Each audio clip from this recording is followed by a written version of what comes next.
In 1999, a bright and beautiful high school senior named Hae Min Lee just vanished after school in Baltimore, Maryland. And weeks later, her body was found in a shallow grave in a park close to her school.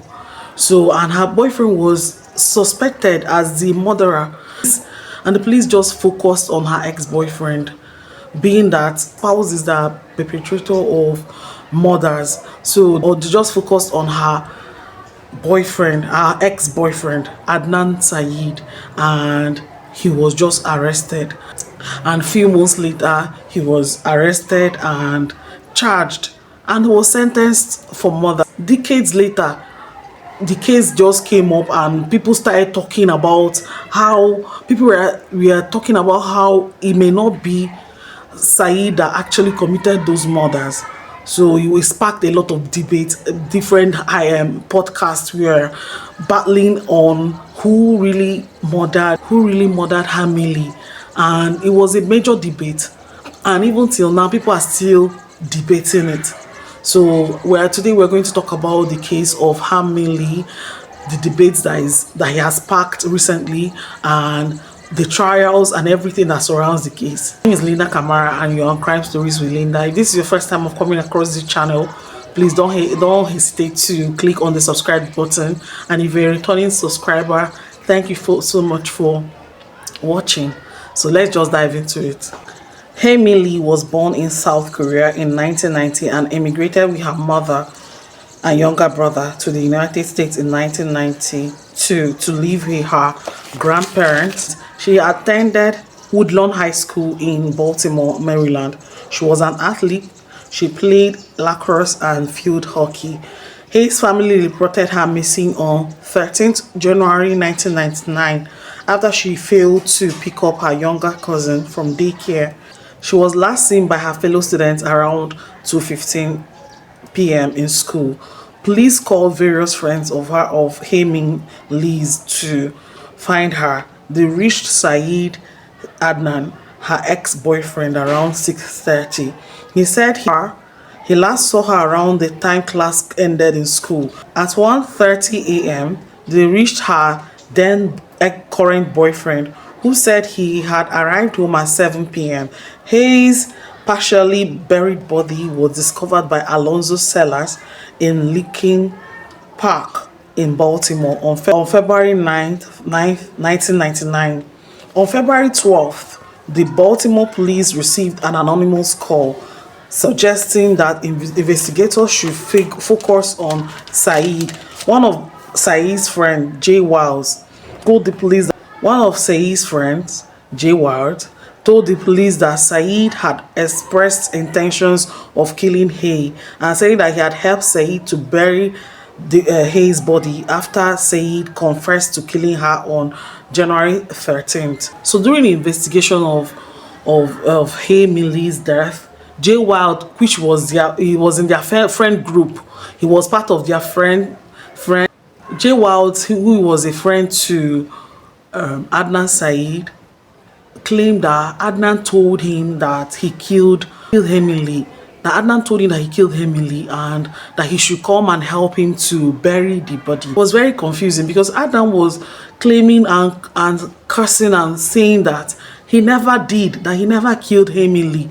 But this guy, he knew exactly where the body was. He knew where the car was parked. He knew everything concerning this body. So I don't know how he knew all of that. But Adnan continued saying that he was not even around. He was not with Jay at the time of the murder. So he doesn't understand what Jay was saying. Jay Wiles took a plea deal to accessory murder, and his testimony would ultimately be heavily relied upon in the case against Syed. Baltimore police applied for self-phone records for a phone belonging to Syed Adnan on February 16th. Syed was arrested on February 28th and charged with first-degree murder. So the police depended solely on Adnan's cell phone records, and when they pulled those cell phone records, that cell phone records was able to place Adnan at the site where they discovered the body of Hae Min Lee. So it was just like a closed case. It was just like a cut and dry case that okay, his cell phone record placed him in that area. That was where he was, and he is the one that did this. But according to the cell phone people, according to the people operating network around that time, they said that they can only pinpoint outgoing calls, but they cannot pinpoint incoming calls. As in, they cannot use incoming calls to pinpoint the area of where the person is, but they can use outgoing calls to pinpoint where the person was. So that cell phone records is not reliable for the police to depend on this case. Since he was arrested, he was just charged with first-degree murder. So it sparked a lot of debate. This particular thing sparked a lot of debates. Number one, people are saying that it's because he's a Muslim, because he's not white, because he is from another race, and all of that. That was why they just went to that side. That it was not supposed to be like that. They were supposed to like try to prove beyond reasonable doubt that this guy did this.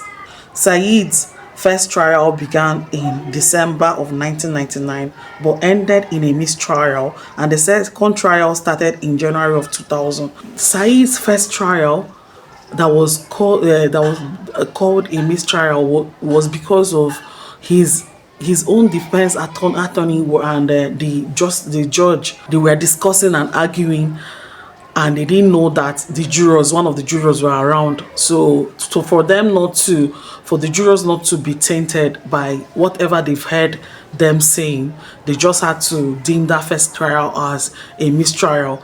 They had to schedule another trial in the year 2000 for this case. So that first trial was deemed a mistrial, and the second trial was what they did in 2000, and that was what was used to sentence Adnan Syed. So the second trial started in January of 2000 and lasted for 6 weeks. On February 25th, 2000, the jury found Syed guilty of first-degree murder, kidnapping, false imprisonment, and robbery. He was sentenced to life imprisonment plus 30 years. Syed was sentenced to life imprisonment plus 30 years. And bear in mind that Syed was 17 years as at the time of this ruling. He was sentenced to life imprisonment plus 30 years. So Syed fired his defense attorney and appealed for his case, but was denied. From October to December 2014, the murder of Hae Min Lee and the trial of Syed Adnan was the main subject of the serial podcast hosted by Sarah Conning, and the episodes on this case generated international interest on the trial. So one of the friends of Adnan Syed, Rubia Chaudhry, was able to contact Sarah Conning and told her everything about this trial, everything about this case. And Sarah Conning was seriously interested. She was interested and invested. She had to research the case, and she made it a very big, huge topic on her serial podcast from October to December 2014. They were talking about it, and this thing had a lot of views. It had up to 100 million views or more. So when she kept talking about it, it garnered a lot of international interest on the trial, on the case. So it really helped this case. This was just the first thing that made people start questioning things about this case, make people start focusing on this case. And another podcast, was it Discovered or Discovery, talked about the case again. Another podcast, Discovered, also talked about this case for a while. So all these things gathered a lot of interest into this case, and the investigators had to start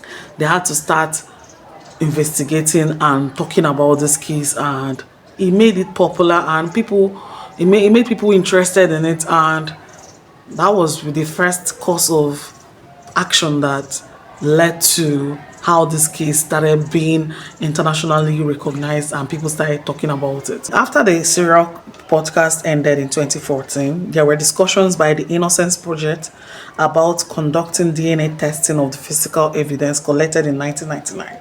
And it was stated that multiple items tied to the murder was tested in 2018, and Syed's DNA matched none of the DNA present, and it was said that none of the items were tested before. So for some reason, none of the items were tested before. None of the items collected from the crime scene was ever tested for DNA.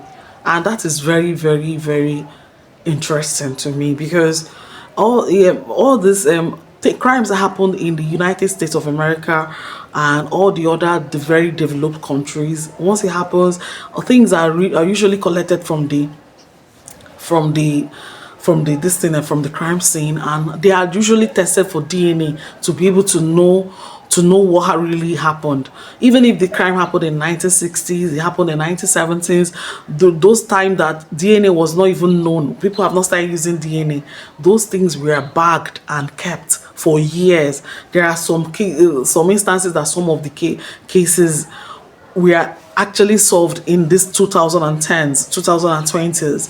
So I don't know why this in 1999 is already DNA testing has started coming up around that 1999. It should have been tested around that time, or even if it wasn't tested, 2005, what 2005, 2006, 2007.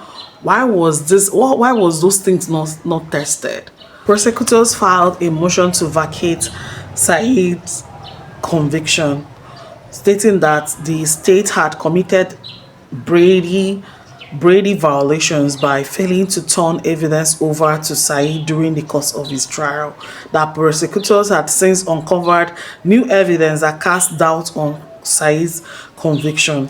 It said that prosecution had suppressed evidence of other potential suspects. Secondly, it said that the prosecution had failed to disclose the identity of a suspect who had previously threatened Hae's life and had the means, motive, and opportunity to kill Hae. The motion detailed that there were two alternate suspects, and that Hae's car was found parked behind the house of one of the suspects. The motion expressed concerns about the reliability of the phone records and the witness used in the trial. On September 19th of 2022, Syed's conviction was vacated and he was released from prison the same day. Prosecutors filed that the court drop all the charges against Syed. Hae Min Lee's younger brother appealed the decision, arguing that as a victim he had not been given an adequate opportunity to speak or testify, which I very much understand. Hae Min Lee's younger brother, Young Lee, was not told that Syed's conviction is being vacated. He was not told anything about this. He was not even told that that they are investigating the case or anything. He wasn't told, and he just woke up one day and heard that Syed Adnan had been granted he had been released from prison. It's not usual. It's not done that way. He was supposed to be told that we are no longer. It has been found that this guy did not murder your sister. This and that. This is the reason why he's being released and all of that. He wasn't told. He wasn't asked to testify. He wasn't asked to do anything. So he was really, really livid that this is not good and this is not what should happen. Then on March 2023. Syed's conviction was reinstated in a 2-1 decision. His mother's conviction was reinstated in August of 2024. Then on March 6th, 2025, the court issued a decision that reduced Syed's sentence to time served so that the conviction will stay, but he will still remain free. So it's now a case of, since Young Lee complained about Syed being released, they had to reinstate his murder conviction in 2023, 2024. They had to remove it and reinstate it again. Like that has been one year off, 1 year on. But this year, in 2020, 2025, March 6th, It's as if they now had like a eureka moment. Okay, that the time this guy has served 23 years out of his sentence. Okay, that we should just say, okay, since he was 17 years old as at that time, he has served 23 years. Let's just leave him, let him go. But that murder conviction will be on his head. It will be that he was a murderer and that he has served time in prison. Unlike like vacating all of his convictions, they didn't do any of that. They just released him based on that he has served 23 years and he is now eligible for release. So that was what they did, and that was that. The case still remains highly controversial. Adnan Syed has since worked with organizations advocating for criminal justice reform, while the murder of Hae Min Lee still remains painful question unanswered. The murder of Hae Min Lee is more than just a crime story. It is a tragedy that took the life of a young woman, sparked a debate about justice, truth, and fallibility of the justice system. Was Adnan Syed roughly convicted, or is he guilty and simply set free because of legal errors? What do you think? Was justice truly served in the case of Hae Min Lee? So what do you think? Was justice really served? Do you think Adnan Syed is a guilty murderer that just got away after 23 years? Or do you think he's guilty? Or what do you even think of Jay Wilds that knew all the places that the bodies were buried, everything? He knew all the details of the case, where the girl, where the girl left, how the girl went, everywhere, and where the body was buried, where the car was parked. He knew all of that. So how do you think about that? Do you think Adnan Syed is innocent or guilty? To me, this has been a very huge case of a very huge controversial case. Everyone has a theory to what happened. Everybody has an opinion to what is and what is not. But to me, Adnan Syed has served 23 years of his life. He was 17 when it happened. He's now in his 40s. He has served 23 years of his life in prison. So I don't know what to think. I don't know if I will say, okay, if Adnan Syed has killed Hae Min Lee, that he has served, that justice has been served. Or I don't know what to say. I don't really know who I'll place the blame on, with all the facts and things I've seen on this case while researching it. I don't really know. I don't think the main perpetrator of the case had been caught. I don't know if Adnan was the one that did it. So it all depends. A lot of conspiracy theories in this case. Even Hae Min Lee's journal, Hae Min Lee's diary, was published in one of the sites, in one of the podcast sites. So for people to read her thoughts, her private thoughts.